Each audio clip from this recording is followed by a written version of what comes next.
Hello and welcome to Mac Power Users. My name is Stephen Hackett. I'm joined by my friend and yours, Mr. David Sparks.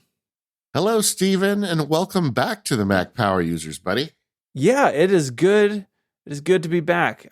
My sabbatical has come to a close, and it's good to be back talking about things we love.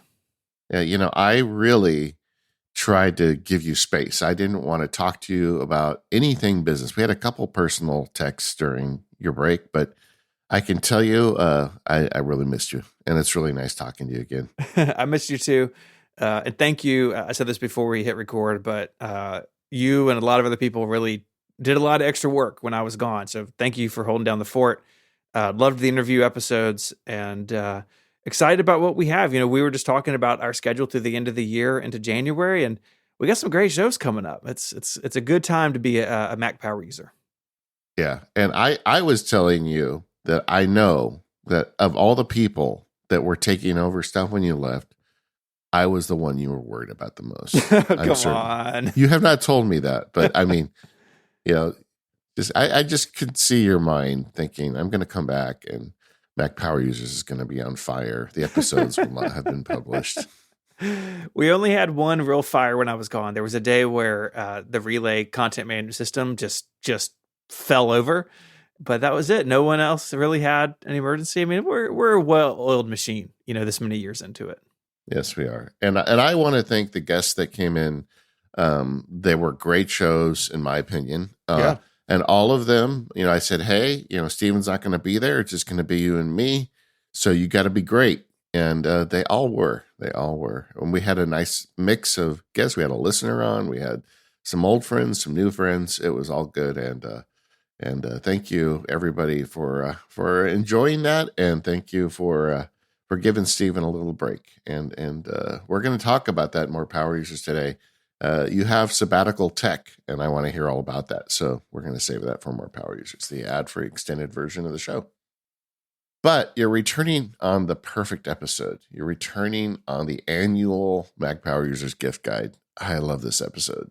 Yeah, this is always a fun one. And when we were putting the schedule together and I knew I was going to be out, this seemed like a good episode to come back on. And it's one of those, right? I can see it now. People on the forums, people on social media, like, oh no, this is one of the ones where the guys spend my money for me. And Yes, looking we through will. this list, yeah, you're probably going to spend some money.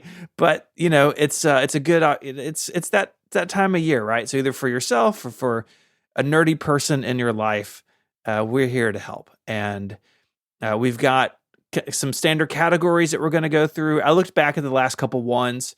And I've been happy with how we went. And of course, we've got what I've called the whale round at the end. Just like if you want to get something really nice for somebody, I think I win again this year for the single most expensive item. Last year I put, I think, like a rebuilt Land Cruiser on the list. Yeah. No antique trucks for me this year, but I got something special for the end. Okay. Well, there you go. I was thinking about these shows as they've evolved, even back in the days when Katie and I did it. And it really is you and I pointing out things that we've personally used and really liked. And I guess this is in addition to recommending people gifts to get other people, it's gifts to put on their own personal lists. It's a weird kind of mix of the show. But I will tell you, as I go through the year and I buy something once in a while and I really appreciate it, I always make a note of it for this episode. Mm-hmm. So I look forward to this one. I have to be honest. It's fun. So let's start humbly. Let's start with the sort of everyday carry, the items that either are on our person or nearby as we go about our everyday. Yeah, I think some listeners don't even know the term everyday carry because it's not really a tech thing. But Stephen and I have discovered about each other that we are both everyday carry enthusiasts, kind of accidentally. Like once in a while, you tell me something you bought, and I'm like, oh, that looks amazing, and there's like a whole like fetish to this. If you go on like YouTube, people have these everyday carry channels and they've got the perfect pocket knife and the perfect this or that. I don't think I go that far down the rabbit hole, but I do like having nice things in my pocket. And I do really kind of dig the idea of everyday carry, getting, the right gear as you go through the day. And we both spent some money on that this year. Yeah, I've been on a bit of a journey. I went from the Pro Max phone for the last several years down to the regular size Pro this year. And I'm really enjoying it. I like the size a lot. But it sort of threw into contention my iPhone wallet situation. For the last couple of years, I've used the Peak Design iPhone case, which I'm using again this year, and their MagSafe wallet. And the Apple one's just not quite thick enough for the things I need to carry. I did pull that off for a little while over the summer, but I was like, I probably should have like my health insurance card on me, right? Like I'd really narrowed it down to what I was carrying in there. But something about the smaller size Pro, the wallet stuck on the back of the phone really felt much bulkier, I think, as it took up just more surface area on the back. And so this fall, I've returned to an old friend. It's an old friend because I actually already had one. It was just sitting in the drawer. The Bellroy card sleeve. Now, Bellroy makes all sorts of stuff. My backpack that I'm using now is a Bellroy. Lots of nice accessories and bags and stuff. And the card sleeve is just a minimal wallet. It's not magnetic or anything, right? It's a standalone wallet like you put in your pocket. It's not attached to your phone. But it is really slim, but it has this neat trick where it holds more than it looks like it will. But it also has, like a lot of these, a pull tab. So you can like pull the tab and everything sort of comes out of it. So you're not like jamming your finger down into the sleeve, which would stretch out the leather and kind of mess it up over time. And the one I've got, I don't think they actually make anymore. The colorway I have is black leather. Oh yeah, it's black ash is what they call it. It's black with an orange leather pull tab because obviously that's the best combination, black and orange.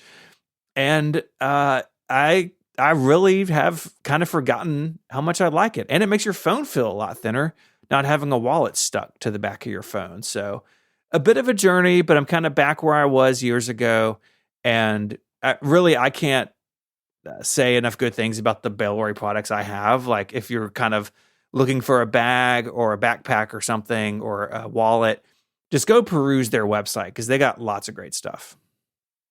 Yeah, I'm still using, my wallet that I got from Peak Design, and everything's working for me. But yeah, I've never bought any Bellroy products, but I know you and Mike are both huge enthusiasts. I guess someday I'll have to try one out.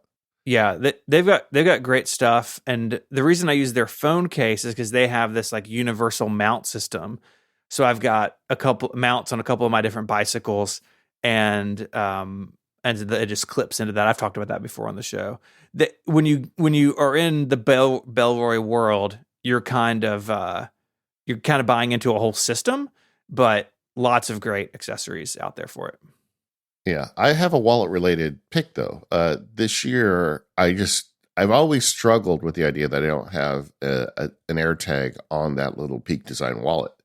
And so this year I went ahead and bought the Chipolo wallet AirTag card. And it is a flat, credit card sized thingamabob, the thickness of about 2.5 credit cards. It's not, it's not skinny, but it's not huge either. And it's got a enclosed battery. The deal with Chipolo is, and the battery's supposed to last a couple of years, I guess. When the battery dies, you mail it back to them, and then they give you a new one at a severe discount. So that's their battery system. Some people don't like that. That's why I'm saying it. But I liked it because it makes it smaller. Yeah, and it's very skinny compared to an AirTag. So I slide that into my my Peak Design, with the flip top wallet, along with the cards I need, and my insurance card fits. And it's been great. And I actually needed it recently, like a bozo. I was in just on October 31st on Halloween. I went in Disneyland for the afternoon. I hadn't done it for like months to go in and work, but I did all my November planning, had my bag, put my wallet in my bag, again like a bozo, and left it somewhere. And then I freaked out when I realized it was at the other side of the park, but I could track it with the Chipolo. And fortunately, the people at the restaurant had just put it behind the counter, and they were waiting for me. So it was all good, happy ending. But I actually used it recently and was very happy that I had it. So Yeah. if you've always wanted an AirTag tracker on your wallet, but don't, have space in it for a big, kind of AirTags are pretty thick. This is the solution to it. I know there's a couple competitors. I didn't try any of them. I read the reviews on the Chipolo and everybody seemed to like it so much that I went with that one. I did a video on it also in Max Sparky Labs this year when I bought it, and I'm very happy with the purchase. And it's a good purchase for, I think, anybody who doesn't carry, who carries their wallet independently.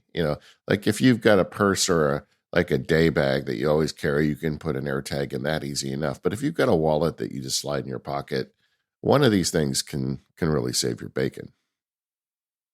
My next item is nothing to do with tech whatsoever, but this year I have made a real effort to drink more water. I've been a sparkling, like flavored water person for a long time, like Spindrift or whatever.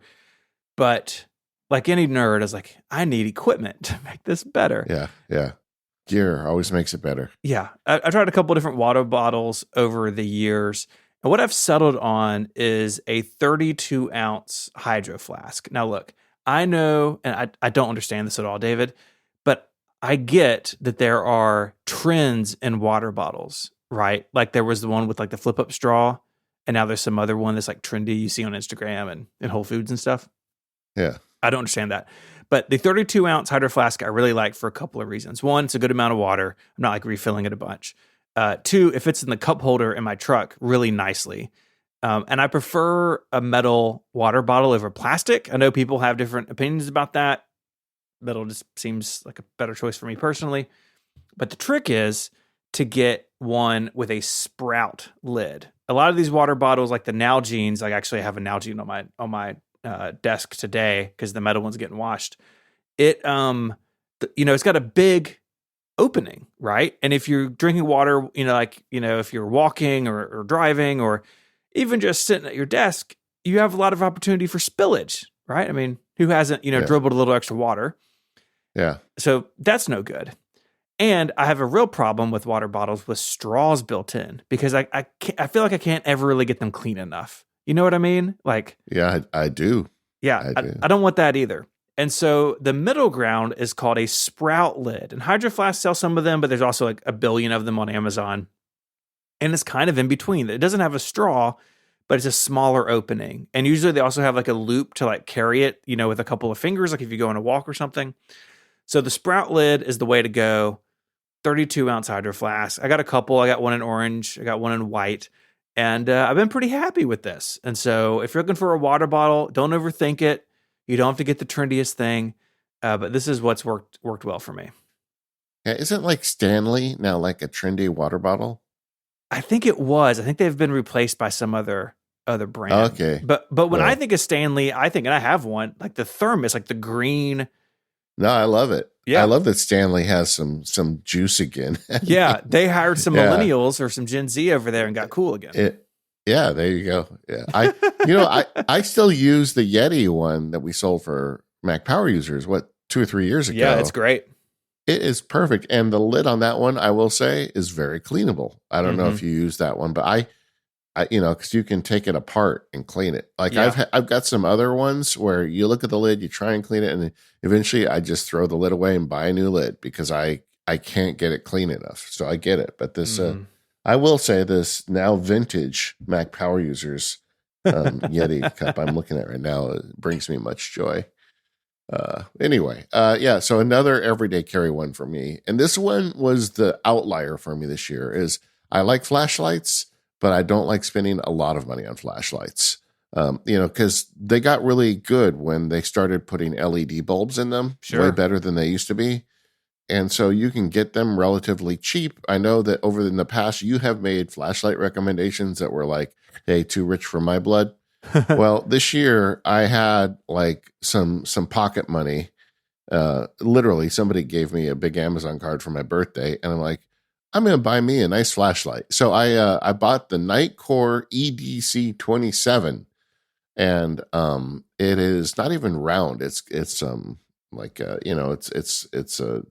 more squarish. It's But it's man, this is a nice flashlight. It's got like 3 different settings. One of them is like 1 lumen. So when you're out and you just want to like light up something very dimly, but not like light everything up, you can do it. But then it also goes up to 1,000 lumens. The standard is 200. And I have never had a flashlight like this. Like when sometimes you hear an animal in the backyard, I'll go out there and I'll light that thing up, and the whole yard is lit off this one thing in my pocket. I've just never experienced a flashlight with this much power before. It charges on USB-C. It's got a little display on the side that tells you what the charge rate is. It's even got a thing on there where you push the button and it like flashes really bright. And I guess that's kind of a self-defense thing. If someone, I guess accosted you, you could, point it at their face and it would definitely blind them. So it'd be a nice thing if you're worried about safety. It's not a weapon, obviously, but it may give you just enough clearance to take off running. But I don't really get it for self-defense. I just like having a really nice flashlight, and boy, do I love this thing. I didn't think I would be the kind of guy who would like an $80 flashlight, but apparently I am. And this is a very good one. Nightcore makes a bunch of them. They make some that are less expensive, some that are more and bigger. But this one seemed kind of like the Goldilocks for me, with enough power, but not too big in your pocket. And boy, I'm a flashlight guy now, Stephen. No, I like it. And I think the non-round size, I would imagine, makes it easier to have in your pocket. It's not as bulky, right? Yeah. I mean, it's fine. It fits in my pocket. Nobody knows. I carry too much stuff in my pocket, but I guess that's why we have this category. That's right. Yeah, this is the pocket category. And your next item is also a pocket carry, and I have an entry in this one too. But tell me about your Leatherman. Yeah, I got a new Leatherman.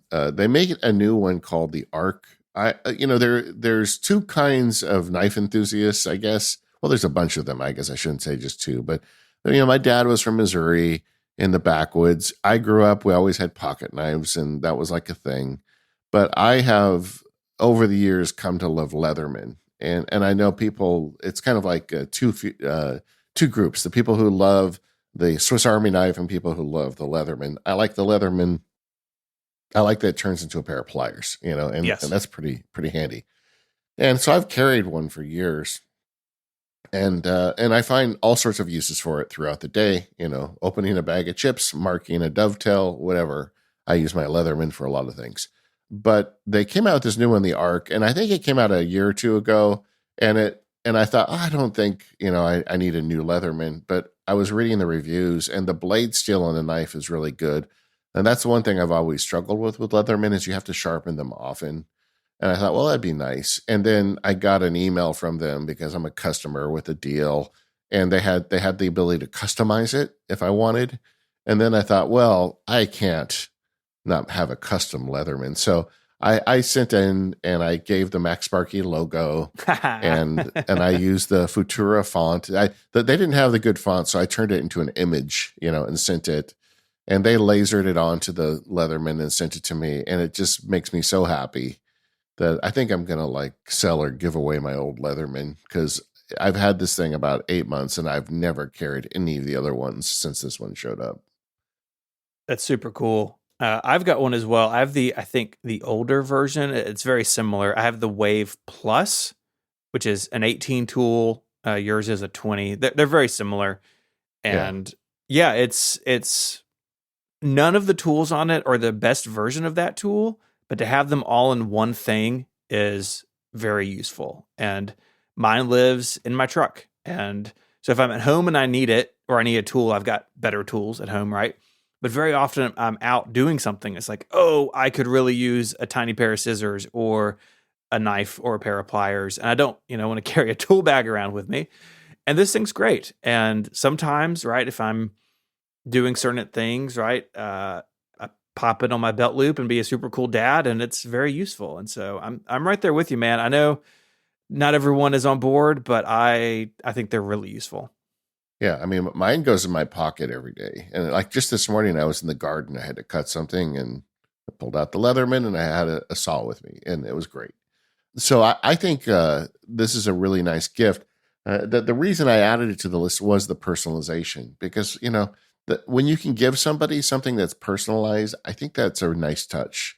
And I'd never even considered that you could get a personalized Leatherman, but it wasn't much money. I think it was included in the price. Maybe that was part of the promotion that I got in, but we're recording this early enough. If there's someone special in your life, you want to give them a nice Leatherman with a personal message on it. I think that would be a nice gift.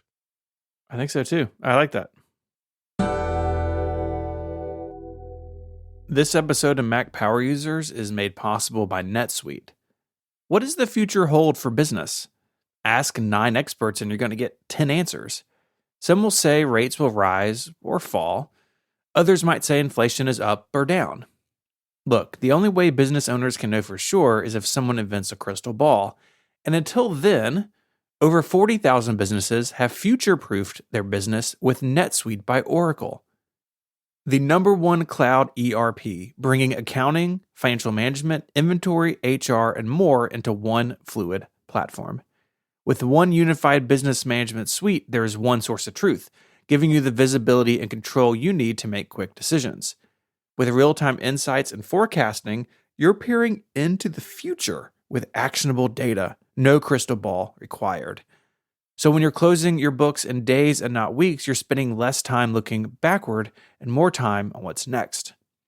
Having a single source of truth is super important in your business. Having data scattered across a bunch of different systems or spreadsheets or individual contributors even, it is messy. It slows down decision making and it makes it hard to forecast with actionable data. So whether your company is earning millions or hundreds of millions, NetSuite helps you respond to immediate challenges and seize your biggest opportunities.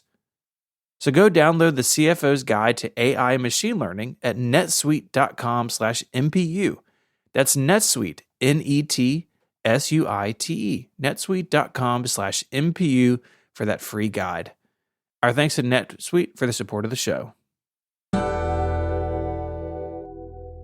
Okay, we always like to get to the tech and the stuff on our desk. We've done episodes in the past about stuff on our desk, but I thought it would be a good time this year to see what's new and things that might be good to add to your list or to buy for someone else. What do you want to start with, Stephen? Let's start with input devices. I think you and I have both been on a little bit of a journey here. I, for years, was using a series of old Logitech Performance MXs and had a couple on the shelf. And at some point in the last year, the last one I had died. And, these things have been in boxes for years. And I had tried the MX Master, I think the 2, and the shape just didn't quite work for me. But on the recommendation of basically everybody, I checked out the MX Master 3S. The S stands, I think, for silent. The click is very, very quiet, which is important when you're podcasting. And unlike its predecessor, the 2, the 3 works for me. And so I've been using the MX Master 3S for a while now. And it charges via USB-C, which is really cool. Just like Apple's accessories now, finally. And I've got it in black. They have it in graphite and in pale gray, which is white, which seems like a bad color for a mouse. Like, I feel like it would just get dirty. But I've been very happy with this. And there was some dust up over the last year because I wrote a blog post about it, about their the Logi Plus software on the Mac. It was like adding Chat GPT and like stuff that doesn't need to be in a mouse driver. Yeah. You can turn that stuff off now, and you don't even have to run their software. There's some third-party apps that you can use to map your buttons and stuff, like Mouse Steer and some others. But I've been happy with it, and I've been using it the better part of a year, I think. I was trying to find my receipt and couldn't find it, but it's been in the last year that I've switched to it, and it's been great. Yeah, I bought one too, and it's a great mouse. And I also bought another Logitech mouse recently, which I think is gift list worthy. I had heard about these, but never really thought seriously about them. But I was talking to Tim Stringer over on Automator's podcast, and he got a Logitech vertical mouse that he loved. And I thought, I'm going to get that and just try it. Sometimes I just buy things, I'll admit, Amazon has a pretty good return policy. So if you try it and it doesn't work, you can send it back. But I just wanted to experience it. And imagine a regular mouse turned on its side. I guess that's the only way to really sum it up. But that's what it is. It's a vertical mouse. So your hand holds it kind of like sideways. You don't have to turn your wrist at all when you use it. And I kind of like mixing it up with the mice. I do a lot of clicks, and this is a nice mouse. It doesn't have all the extra buttons that the MX Master 3S does, but Tim had a good idea of just mapping triggers with a Better Touch tool. And so you can hold like the shift key and then click a mouse button, and then you can have it do extra stuff. I got into it, and I'm doing it app specifically. Like if I'm in Safari and I hold the shift key and I hit the left button, it goes to the left tab, and the right button goes to the right tab. That kind of stuff. And so it requires you to use your other hand on the keyboard at the same time, but it does give you quite a lot of power, even though there aren't as many buttons.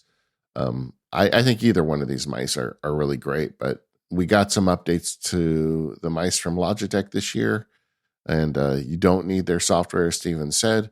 I even did a little video on using the Better Touch Tool trick in the Max Bracket Labs. I'm going to make it available to the Mac Power Users listeners. If you just go to the show notes, I'll put a link in there for it. But it's a nice mouse. I'd never thought myself as a vertical mouse guy, but I have been using it exclusively since I bought it. I think it's a great option for somebody who may have RSI issues to have a different input device you could switch to or use full time. I've got a friend of mine who she uses, I think it's a Logitech product, but it's a mouse ball. For her and her situation, it's the most comfortable thing. And so it's great to have options. I like switching them up once in a while, to be honest. I'm not sure if it's just a physical reason or I just want to mix it up once in a while. Did you know that we got a new Apple mouse with a new USB-C port a couple weeks ago?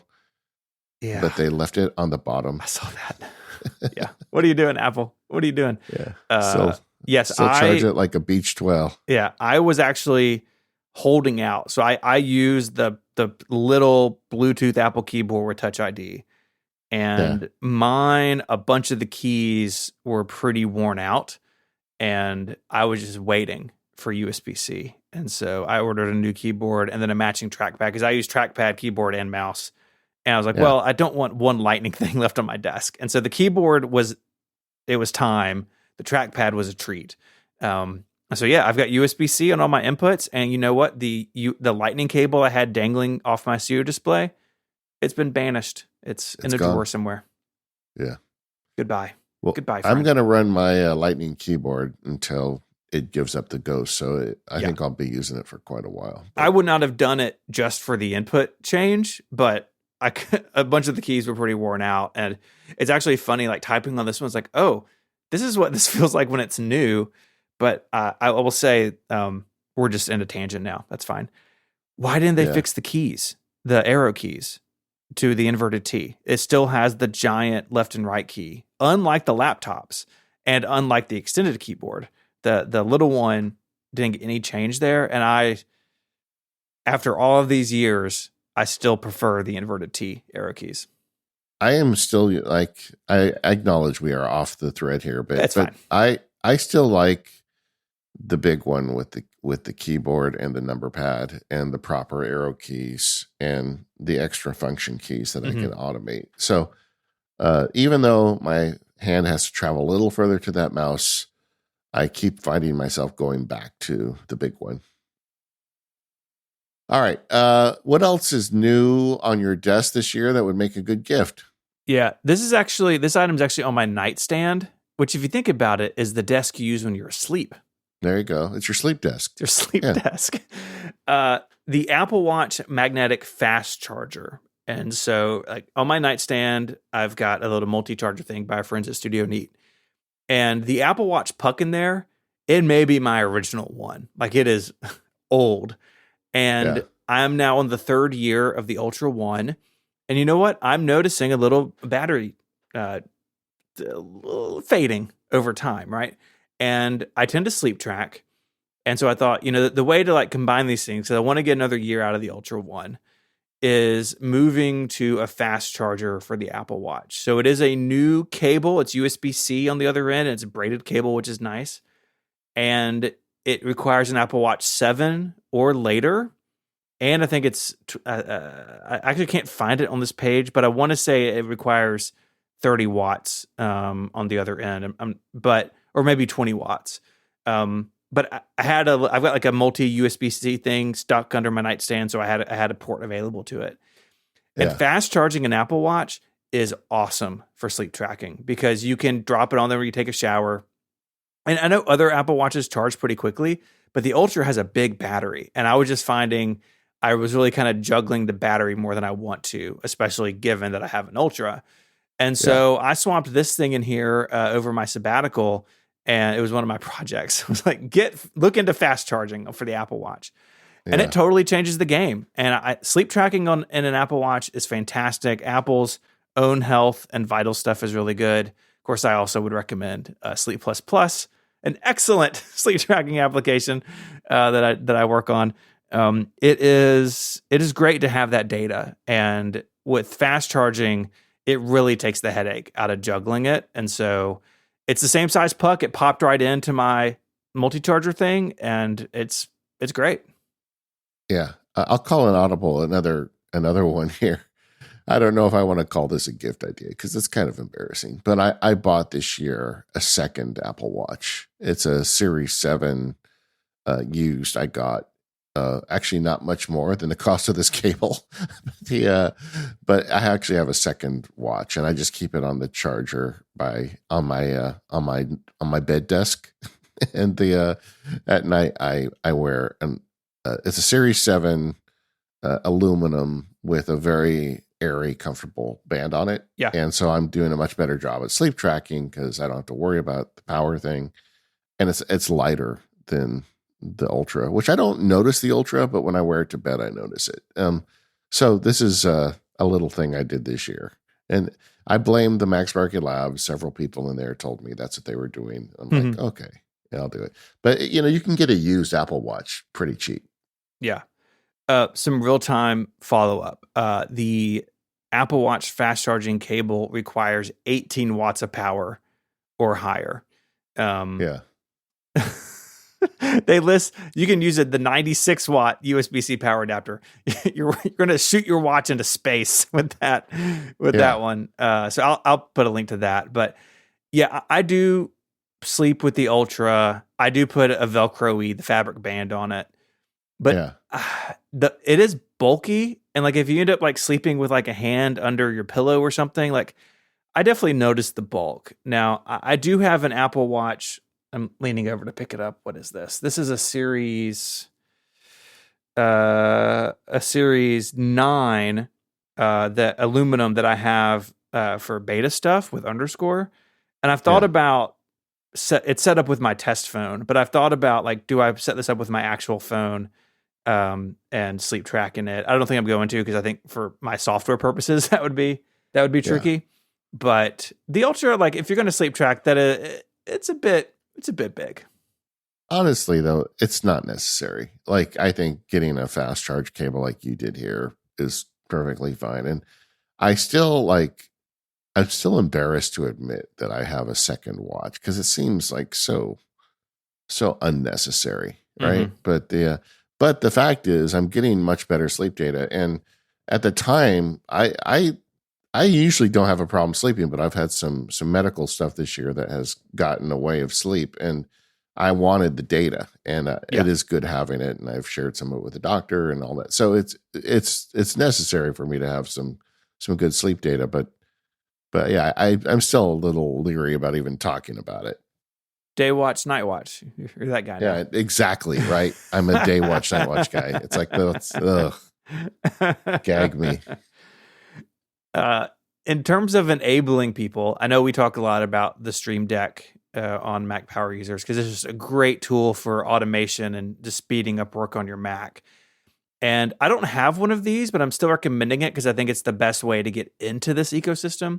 Elgato released the Neo line of products this year, which are all adorable. And the Stream Deck Neo, it's got 8 buttons on it, and it's got a clock and calendar built into the bottom of it, which I like. I actually use, because I have the XL, I use several of my buttons as a time zone converter, so I can look down and see like what time it is in Rome or Pacific time or whatever. And the Neo, I think, is a great way to get into this. It's adorable, and it's $99. You can sometimes find it cheaper than that. And I think if you're looking to get into this world, and you should, because I'm telling you, using a computer without a Stream Deck, like, I don't want to do it anymore. Like, I have so many things, just the way you do, David, wired into this thing. It really makes me more efficient sitting at my desk. And the Neo is an adorable way to get started with it. Okay, so since I didn't pick the Stream Deck, I got to pick something from Elgato. This year, I just had it with webcams. I got rid of them all, and I hooked up my good camera. I got a nice, thing on Amazon to allow me to, mount it properly. And the Elgato Camlink 4K is so useful. I looked at a lot of options. They make like ATEM minis. There's a whole bunch of things out there like camera switchers. And, I make my living these days doing a lot of webinars for the labs and the field guides. So I wanted to have a really nice camera. But I feel like the Elgato Camlink is the best connection if you don't need to do a lot of switching. Yep. And it's just been so solid. And I actually have 2 of them. And I have 2 different cameras, so I've got 2 different views, and I can switch between them. And they've made this product for years. But, if there's someone in your life who does a lot of webinars, maybe that's not as common now that we're kind of past COVID. But if there's someone you want to like really give them some help, you can get any camera and connect it through this Camlink 4K. And just about any camera you get is going to look better than a webcam. You could really rig somebody up nice with one of these. And if you want to go crazy, get one of those Elgato lights as well, where you connect it to, via software to the computer. So they've got some lighting and a nice camera, and you can make their life a lot easier. Yeah, the Camlink is awesome. I've got a couple of them as well. And it's just USB-A. It'll work through a dongle, right, using a modern Mac. But it's fantastic, and it's super small. Like, sometimes you think about like, oh gosh, a camera capture card, like it's gonna be a big thing. This is basically the size of a beefy like USB memory stick or something. Like, mine actually lives in my tech bag at the bottom of my backpack because I've needed it out in the world a few times. And it's man, we've said it before. We're big fans of this company. They make some great stuff. Yeah, and I bought some expensive webcams because I wanted the Max Sparky labs and field guide videos to look nice. And ideally, a webcam that, snaps onto your monitor and everything's great, but they're just not very good. And like some of them overheat and shut down randomly. Yeah. And like you get none of that. With the Elgato, it just works. And like I said, I think that would be a nice gift for somebody to really set up a good, like Zoom camera setup for them. Yeah, there were some, I was trying to Google, I can't find it. There was some fancy webcam that a bunch of us bought, Opal, and like, yeah, huge letdown. Like, I'm sorry, Opal, huge letdown. I will say, because I sent mine back after the warranty period because it just overheated, and they gave me a refund. And oh, good. It wasn't like a "Do you know who I am" thing. I don't think they had any idea who I was, but they honored it. And, good. And, because I had because I kept saying, they kept saying, well, the next software update, it's going to get better. And it just never did. And so good on them for honoring if you want to give them a try. I think they're a solid company. But yeah, I didn't think the picture was as good, but I'm so happy now with my webcam look. It's just great. Yeah. And that is because it starts with this little dinky thing I bought from Elgato, the Camlink 4K. So you in your studio have your big display. What is the name of that thing? The Vestaboard. The Vestaboard. I love my Vestaboard. Yes. Right. Which I still have envy of and want one, but I cannot bring myself to do it. But in the it hurts once when you buy it. It hurts once. And then it sounds like magic the rest of your life. But in light of that, we're sort of in a similar vein, is the Tidbit, Tidbyt. I got a link in the show notes, of course. And a friend of mine sent this to me, and I bought the Tidbit Gen 2, so the second one. And it is just a little, I don't know, it's maybe like, I'm looking at mine, it's like 10 inches by 4 inches, like a rectangular screen. It's kind of like a blocky, pixely screen, which is, it has like an aesthetic to it. They have one with a wood case. I did the white case. It's like white plastic case. And it's got an iPhone app, and you can basically install different apps onto it. So mine rotates through a couple of things. I've got the 3-day weather forecast. I have just the date and time real big. I have sunrise and sunset. And then I have an app called DVD Logo. And fans of The Office will know there's a very famous scene in The Office where they're in the conference room and they're waiting on the DVD logo, like the screensaver for the DVD player, for the logo to bounce directly into the corner. And there's this line of like, he says he saw it, but he didn't see it, right? And someone just recreated that, and the thing just bounces around. But they have tons of apps. You can hook it up to your favorite sports teams, which I need to do. They have some fun ones. They have moon phases, day-night maps. You can plug it into some social media stuff, less than you probably were able to previously, with a bunch of changes there. You can create your own, so you can have your own message or your own photo, hook it up to Google Calendar. It goes on and on. And I just have this thing on the shelf in my office. It's kind of to the left of my desk. And it's just great to like glance over and kind of see what's going on and customize it. It's just a fun thing in the office. And I've been quite happy with it. It's been just a fun addition to the studio this year. Yeah. Well, let me know when Generation 2 gets to a wood frame. I may have to pick one of these up. Yeah, the wood one looks really cool. And it seems to have a really good community around it. Like a lot of these apps are built by just people who are enthusiastic about it. And I think that's really cool. Yeah. Still love my Vesta board though, man. Whew. Yeah, I'm jealous. Thanks for reminding me of that. I'm just going to look back at it and smile a little bit. Man. So this year, I'm always struggling to figure out the balance between analog and digital tools. And I'm a fan of writing things down. I just think sometimes getting away from the digital stuff helps me think things through better. And I've bought a variety of different notebooks over the year, but this year I found my notebook bliss. And I am so happy that I finally figured this out. It's somebody wrote me about it, because I like the ring system like Levenger, but I always felt like their paper wasn't any good, and the sizes weren't quite right for me, and they're just big. And I mentioned it on one of the shows, and somebody said, oh, you got to check out Plotter. And so Plotter is a Japanese company that makes ring binder stationery. So ring binder means it's a little binder with a ring in it. And that means that you buy the paper in little pads, and you can tear them off, and they have holes in them, so you can reorder them. And that was always kind of my complaint with the fancy notebooks is I like to reorder the pages, and you can't in something that's all glued together. So this solves that problem in a very elegant way. I bought a couple pads of the paper. I liked the paper quality. Then I ended up buying a binder, and now I'm fully invested in the system at this point. And now I kind of have my analog piece of it nailed down. I'm really happy about it. PlotterUSA.com. If there's someone in your life that likes nice stationery and is interested in ring binders, you could spend a lot of money at that website. Yeah. Our friend Josh Ginner wrote a really nice blog post about this, because I've eyed these products for a while. And I think Josh actually put it on my radar with his blog post about a year ago. So I'll put that in there too. Yeah, it's really cool and modular because of the system, right? You can kind of put in there what you want, and it looks really cool. I love my field notes, right? Like I cracked a new one open just 2 days ago. But if I weren't so deep into the field notes, I think this is where I would go, because I like the size. This is the way. Yeah. It's really so cool. Easy to scan it. Like, because I do journaling in day one, but I also write stuff down and I want to add it to day one.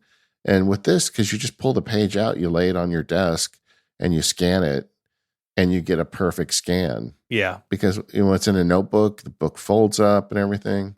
Here's a power tip on this. And some people will cringe when I say this because, privacy. But I have discovered that ChatGPT can actually convert my handwriting to text. Whoa. I write in architect style block caps, So OCR has never worked on my handwriting. Like, it's just a random collection of capital letters. It looks like a ransom note. But ChatGPT does it perfectly. I set it up. I explained to it, the way I write and what I need it to do. And it does involve me sending pictures of things I write down to ChatGPT, which I guess now means it's going to be in the New York Times at some point or something. But it does a great job, if you're okay with it. But yeah, I'm so happy with the plotter stuff. And like I was mentioning the other day when I left my wallet, I went in and I wanted to analog journal thoughts about how October went and what I want to do in November. And then, of course, I wanted to switch to digital tools for the actual tasks. And I didn't even bring the plotter notebook. I just brought a plotter pad because the pads are really nicely made. And so you can just sit there, write on it, tear off the pages as you finish them, then take them home and drop them in the notebook. Just a really nice system. You and I are both fans of fun things in our offices, right? Like toys or just things we love. And for that category, I'm putting the Lego NASA Artemis Space Launch System. Now, the Space Launch System it's this rocket that NASA is building, biggest thing since the Saturn V. It costs too much money. They probably shouldn't be doing it. I have opinions about this rocket, but the Lego set of it is sick. It's 3,600 pieces, and it's pretty big. Like, you look at the pictures of this, there's like a full-grown human standing next to it on the table as she's working on it. Maybe this is like a put it on the bookcase, maybe not on the desk, but this thing looks really cool. I actually have this kit. I have not built it. It's in a box, maybe for a Christmas break, but I like Lego. I like space stuff. I have a bunch of Lego space models that I've put together around my office. Like, I have the lunar lander and the Saturn V and an older space shuttle set, the International Space Station set I built and is in one of my son's rooms. And this is going to get added to it. And it's pretty great looking. The detail's really cool. And so what's Christmas without a Lego set, really? You know what I mean? It's required for the holidays. So now you have children. I do. You like to build Lego. When you do build the Lego, are the kids allowed to participate? Or is this like a daddy's doing this kind of thing? They can help. But I will say, when I build a set like this, it's not for them to tear down and then reimagine into whatever they want. It's like, this set's $260. Like, it's, I'm building it to have it as a model. But yeah, they can help. I got 2 teenagers now and then a 10-year-old. So yeah, they're helpful in it. That'd be fun. That'd be fun to do together. Yeah. This is a huge set though. I'm looking at it. You're right. It's going to be massive when I build it. I don't know where I'm going to put it. I think you should put it in the background of your video. Maybe. I think it'd look really good behind you. Yeah. I actually have I have 2 Lego sets behind me. One is of a bonsai tree and one is of orchids.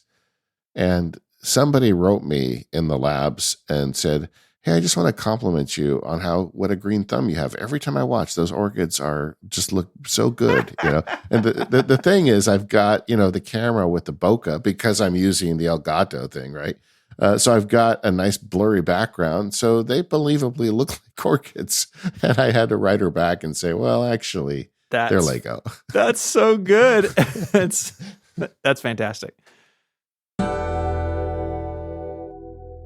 This episode of the Mac Power Users is brought to you by 1Password. Get 20% off your 1Password plan. Just go to 1password.com/MPU. 1Password is the tool you need to get security and productivity wrapped into one. With 1Password, you can secure every sign-in, store all your sign-ins in secure vaults with the ability to securely share passwords, secrets, and more. And you can use those passwords in every application. You can manage access to every application and web account for every member of your account, whether it's a family, a company, or an individual plan. And that's why you can do it from any device. Sign into everything from any device and manage permissions to ensure only healthy devices are allowed access. And that's why over 150,000 businesses trust 1Password. They've got everything covered. They built it in a way that is meant to protect you.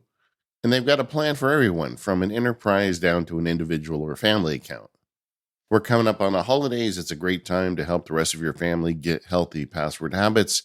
And it's a great time to get them signed up for 1Password. I've done that to a lot of my family members over the years, and they come back and thank me for it, because password and security on the internet is something that everybody knows they need, but most people don't know how to pull off. Well, you don't have to worry about it once you get a 1Password account. You just sign up and they've got you covered. It's the most used enterprise password manager. It's rated the best password manager by Wired Magazine. You really can't go wrong. So as the holidays approach, make sure you talk to your family members about good, safe, secure password protection. 1Password has got you covered, and if you send them to onepassword.com/MPU, they get 20% off, which makes you look pretty good. Maybe that means you even get a better holiday gift later, so it's a win-win. That URL one last time, onepassword.com/MPU to get yourself that 20% off. Go check it out and share it with a friend or family today. All right. We haven't talked about Apple Gear yet, Stephen. What Apple Gear goes on the gift list this year? I mean, obviously the most adorable Mac of all time, the M4 Mac Mini. This thing, we're going to talk about new Macs next week, but this thing, I have no need for a Mac Mini at this time, but I want one. I want to put googly eyes on him, and I want him to be my friend. It looks so cool. I completely agree. The Mac Mini is so cute and useful. It's got some USB-C ports on the front. I mean, we're going to get into it, but yeah, I think for a lot of people that are unhappy that there's no iMac, this Mac Mini plus a nice display, that's your iMac, guys. I think so. I will talk about the new iPad Pros. I think this was a big year for the iPad Pro. You know, we get the new design every once in a while, and they did make a bunch of improvements this year. I had the original of the last design, and I updated to the new one, and this thing is just such a champ. I use it all the time. And if you've got someone in your life that needs an iPad Pro and you know who that is, this is an excellent year for an upgrade. Yeah, it's got the M4 in it. The M4 actually debuted in the iPad, which is the first time we've had a new Apple Silicon chip show up there first, which is very interesting. Display is incredible. Yeah, the iPad Pro is really come into its own, I think. And I think Apple's done a good job pretty much throughout the iPad line. Like, I think it's still too complicated in places. But I think the debate we were having a few years ago of like, what's the difference between an Air and a Pro? Like, they've settled that. Like, the Pro is way out ahead now. And I think that's good. And I think if you want something mid-range, the iPad Air is great. If you want something cheap, get the 10th gen. If you want something small, get the Mini. Like, it's confusing with like what keyboards work with what. They need to clean some of that up. But I feel like the M4 iPad Pro kind of set a new bar of like, this is what an iPad can be hardware-wise. And it makes a lot of sense, I think, for that to continue to kind of push that envelope. Yeah, and I also think, frankly, that this is it for a while. I mean, they're not going to make a lot of big changes in the next couple iterations of this thing. It will get better. Obviously, don't buy one if the one you have is working and you're happy with it. But if you're looking for an upgrade, I think this is the one. And then, like, my opinion would be, I'll hold on to this until they have another big iteration, probably in about 6 years, like they did with the last one. I think a great gift in the Apple ecosystem is AirPods, right? AirPods 4 or the 4 with active noise cancellation are great. But I want to call it the AirPods Pro 2, which have been on sale for a while now. I've got them. I use them every day. And I initially and still sometimes don't love the rubber tip feeling, but I've come to accept it for all the benefits of the AirPods Pro 2. The noise cancellation is much better than what's on the AirPods 4, which I did try back in September, ended up not keeping them. The fit wasn't really a good fit for me. But the AirPods Pro 2, in particular this year, are getting a lot of really cool hearing features. So hearing protection, a hearing test, and then hearing assistance to boost frequencies where you've lost hearing. And over on Mac Stories, our friend John wrote this really personal piece about taking the hearing test and realizing that he had more hearing loss than he thought, and then trying the hearing assistance and like talking about what a difference that has made for him. And he talked about it also on an episode of Connected in October that he filled in for me about how it like made hearing his wife easier when she was speaking like from across the house. And, that stuff matters and it's important and it impacts people. And things like hearing loss, a lot of people don't get treated for it or don't kind of realize it because it can happen over time. But Apple just putting it in the AirPods Pro is really powerful. Yes, there is still room for, go see a professional and seeing, having professional hardware and hearing aids and stuff. But this is a great way to kind of see what's going on with you. And I love that Apple's doing this, and the AirPods Pro 2 in my mind, just they've really gotten better with time, which is not something we see a lot in tech. Yeah, agreed. I still need to do it because I definitely have hearing loss. I have the tinnitus, however you pronounce it. I hear a minor third between my two ears at all times.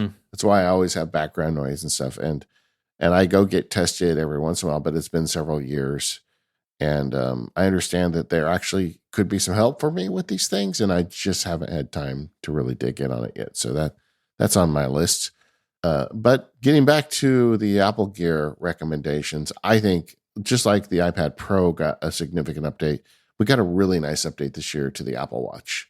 And I'm actually buying an Apple Watch for someone in my life. She's recently widowed and she's living alone, and she's of a certain age, and I feel like the thing where you fall down and she can get help, and it's just like it just seems like such a natural for her to have. But I know in the past she's been a little leery of it, but the Apple Watch got thinner. It's so much nicer now. There's some really nice bands. I'm going to really try and get this person in an Apple Watch this Christmas, and I'm going to start by buying her one of these new Series 10 watches. Yeah. They look fantastic. I've gotten a chance to see them in the Apple Store now, and the nicer ones with the titanium, but they're polished, they look like the old steel watches. And so I feel like you've really got a wide selection in terms of finishes between the aluminum and the titanium options. And yeah, it looks like a great watch. I think, kind of like you talking about the iPads, the Apple Watch has this life cycle where every 3, 4, 5 years, there's a kind of a bigger jump, and then it's very iterative. And that's totally fine because most people wear an Apple Watch 3, 4, 5 years. But this is one of those years. This is like going from the Series 3 to 4, or I think was the 7 had like the rounded off edges. This is a good year for the Apple Watch, and the Series 10 I think is going to really make a lot of people happy with that larger screen, because in person, like the way it sits on your wrist, it's very different from the Ultra. You get a lot of benefit of the larger screen size without the bulk. They've really kind of done something very clever with the design, and from the few folks I've heard from who have it, they've been very pleased with it. Yeah, and now that you mention this, I think I may just bring her to the store and let her pick it. I feel like if she invests in it more, like she picks the color and the band and stuff, that will make it easier for her. Probably so. All right. Well, that's one of the gifts I'm really looking forward to giving this year. Okay, so it's now time for the well round. This is where money's less of an object. What do you got? I struggle with this one, and I think I'm repicking something, but a year or two ago, I recommended the Bamboo 3D printer, and I just want to renew my enthusiasm for this pick for the right people. I have enjoyed 3D printing so much, and largely it's storage.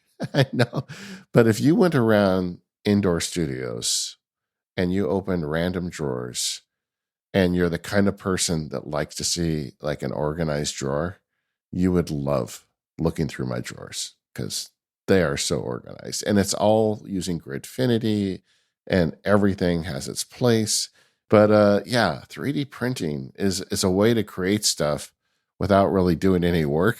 You throw a 3D design at it and then you go check on it when it's done.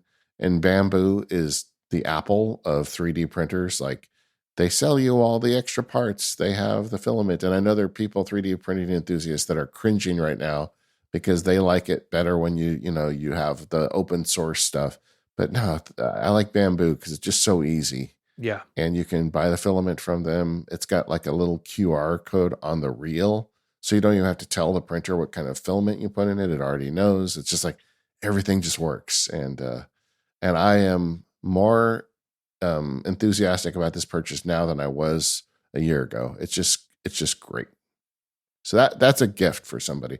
I actually heard from a listener who bought one last year on my recommendation, and he's really enjoying it too. And we traded a few models. It's just, 3D printers have got to a point where it's not just a goofy hobby. It's a thing where you can actually make stuff. Yeah, it's great. And I think Bamboo they've definitely cornered the market on like ease of use and just like the whole ecosystem. I've got a Prusa Mark IV and it's great. And I've plowed through some stuff with it, but it is not as user friendly as I think the Bamboo is. And I feel like there's a bit more of a learning curve with it. If I had to do it over, I honestly probably would have gone the Bamboo route, but it's great. And being able to make your own stuff is really cool. And even making little things for other people, right, is fun. You can, make a bunch of Christmas ornaments or something for your family.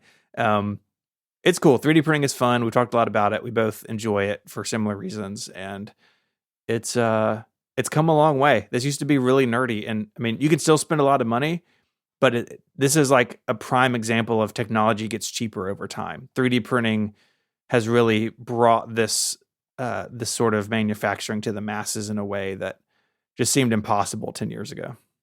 Yeah, it's funny you say that, ornaments, because we're recording this show in early November, but the Sparks family takes Christmas pretty seriously. Mm-hmm. And I wanted to put ornaments on some of the outdoor trees this year. So I bought a filament that is UV friendly. And as we speak, it is printing Christmas ornaments in the garage. So that's great. Yeah, it's nice. And all the way, by the way, it's also printing little tiny X-Wings that I'm going to hang on the tree as well. That sounds about right. Yeah, that tracks. Yeah, because of me. Okay. Well, Stephen, the well round is your baby. Let's lay one on us here. A fully working Apple Lisa would make a great gift if I'm on your list. If you're not familiar with the Lisa, this computer before the Macintosh was not successful for a bunch of reasons. I got a blog post that I wrote about it years ago. I'll throw in the notes. But they are extremely collectible. The average price of a working one is about $5,000 in the US. And even ones, quote, for parts are still thousands. This is the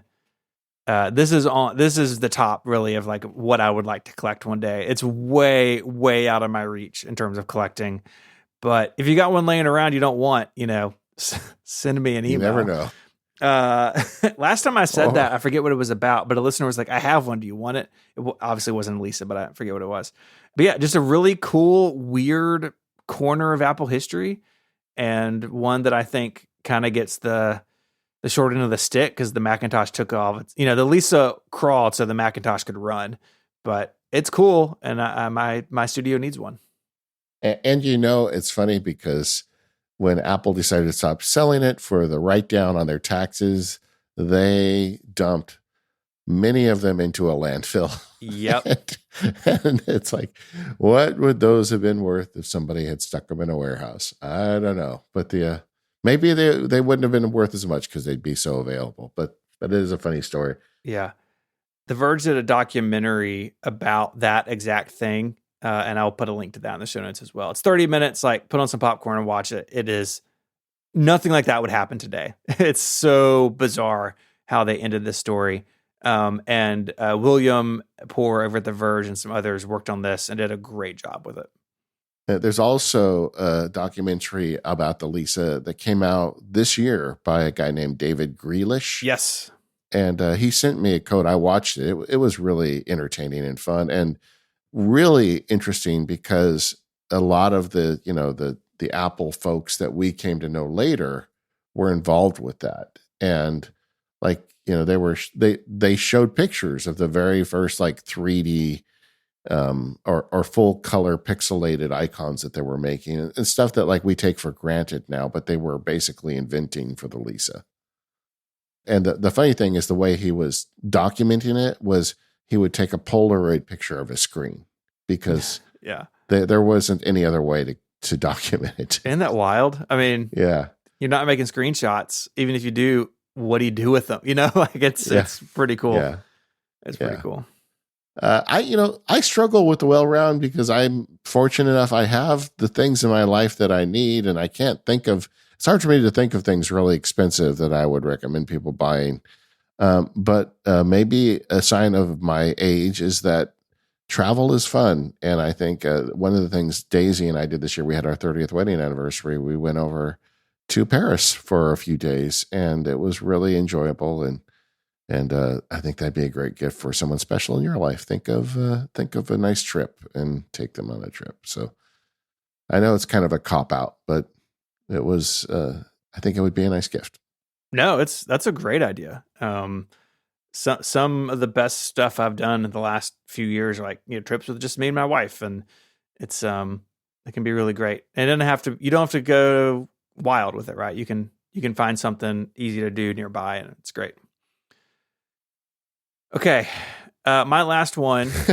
Just the way you said that, I know this one is expensive. I haven't looked. I'm clicking the link now for the first time. This is one of those pages where you got to scroll way down before you see the price. I wear an Apple Watch every day, but I do have some other watches that I will wear occasionally. None of them are particularly nice. Like I hook up with G-Shocks. I got a Timex that I like. If I had this thing, I would wear my Apple Watch less, I think. This is the Speedmaster Moonwatch Professional. It's $7,000, 42 millimeters, stainless steel. This is the watch or the heritage of the watch that the astronauts wore on the moon 50 years ago, that NASA went through lots of testing. And I think initially somebody just wore one and then it became official. Depending on what you read, that story varies exactly what happened. Again, part of space history, which I think is cool. Plus, I think it just looks awesome. They have different versions of this. If you get a sapphire crystal version, it's $8,000, which is bananas. But it's a very timeless watch, and anytime I see one in the world, it catches my eye. I don't know how many of them are actually real or not, but that's fine. But to bring it down a little bit to the rest of us, Swatch and Omega had a collaboration, and they made the Moon Swatch, which is a Swatch watch. That's really hard to say. They actually made several of them. So there's Mission to Earth, Mission to the Sun, Mission to Mars. They did each of the planets, and they were really hard to come by when they first went on sale. But now Earth, Sun, Moon, and Mars you can just get. And so they are not stainless steel. They're $270. It's still a lot of money, but it's not $7,000. It's not car money, right? It's not used car money. But if you want the look and $270 is in your budget, this is the way to go. So I actually have ordered one of the Moon Swatches, and I have it here with me. And it's really lightweight. Like, to be honest with you, it doesn't feel like a $270 watch. Like, it feels like a $70 watch. Like, I'm not real happy with the build quality, but it looks pretty good until you go to touch it. And it doesn't have all the cool features of the regular one, but it gets you in the ball game in terms of looks. And so maybe that's a more reasonable option for most people. I feel like there'll be a day in your life, Stephen, where this will be something that you own. Maybe. I don't know how it'll happen, but at some point you're going to figure it out. I stumble into a barn full of Lisas and I sell 2 of them. I keep the other 6 for myself, obviously.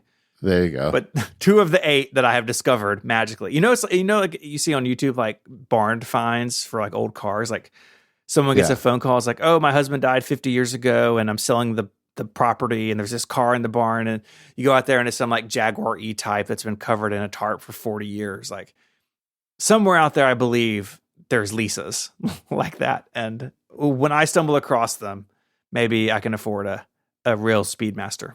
I don't know. I don't know how it's going to happen, but you're going to get one. I'm making a prediction.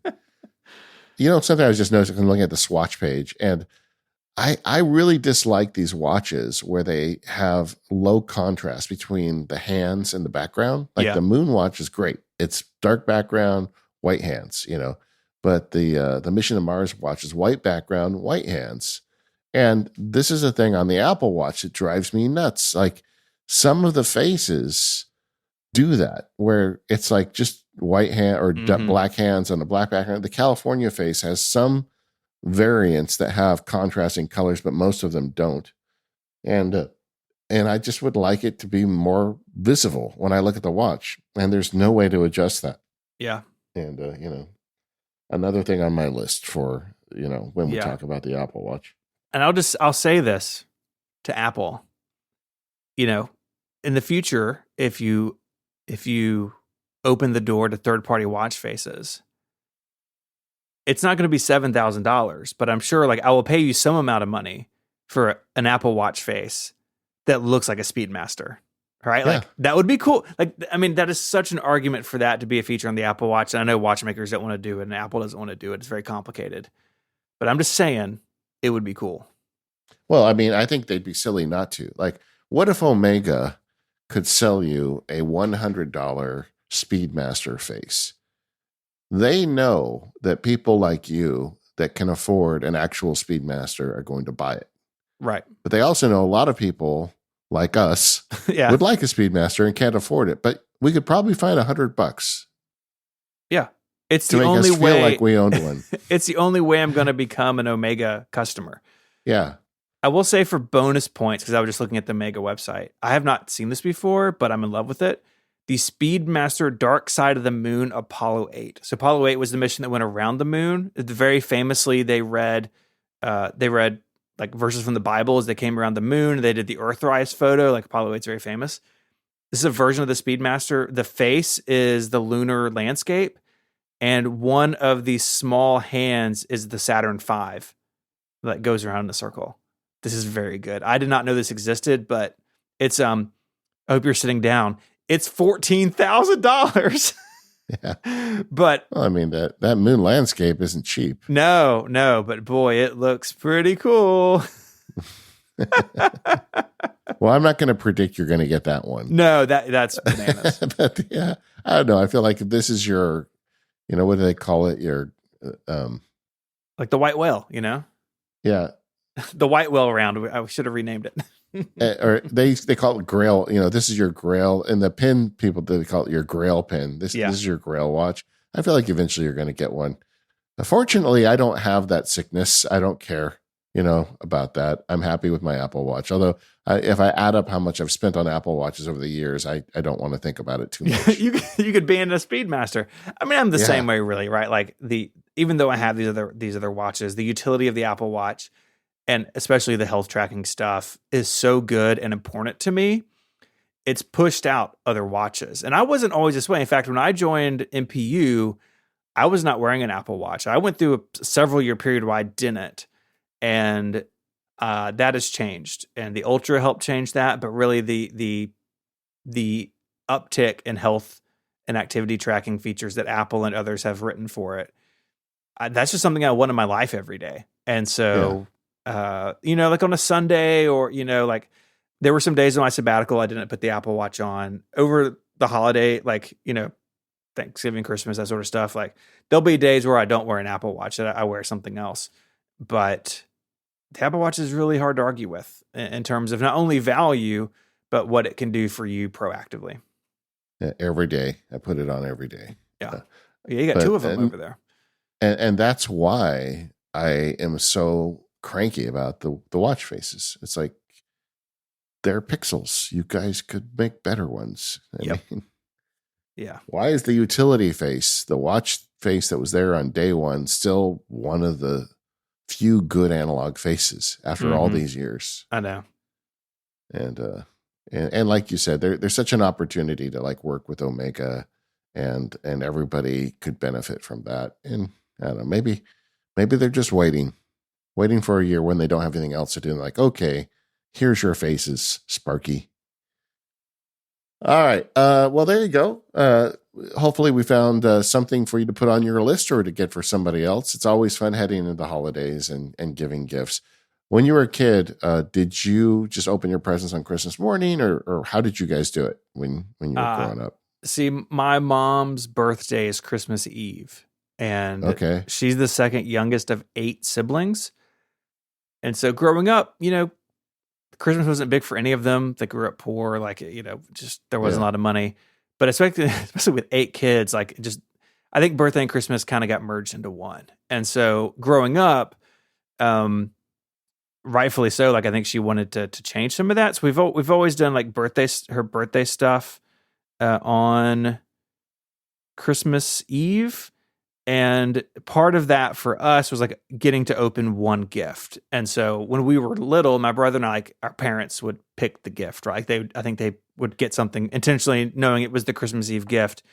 But now as an adult, we spend Christmas Eve at her house with our kids and my brother and, nieces and nephews. And they, that tradition has continued on where we all get to open a gift on Christmas Eve, like with my mom as part of her birthday. And I think that's fun. I think that's a fun element to it, and try to make her birthday special, but also part of Christmas is a balance. But I think one that she's happy with, which is great. Yeah. I like letting the kids open one on Christmas Eve. And when I was a kid, I got to open one on Christmas Eve. And with our kids, what we did is we let them open the gifts to each other on Christmas Eve. And that was because usually, when they're little, it's so hard for them to contain their secret anyway. You're kind of diffusing that, and they get to open up whatever they bought each other. And I really want them, to appreciate each other. And that's kind of a moment for them. So that's the way we did it too. All right, gang. A few weeks left between now and the holidays.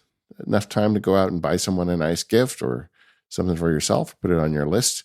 We are the Mac Power Users. You can find us over at relay.fm/MPU.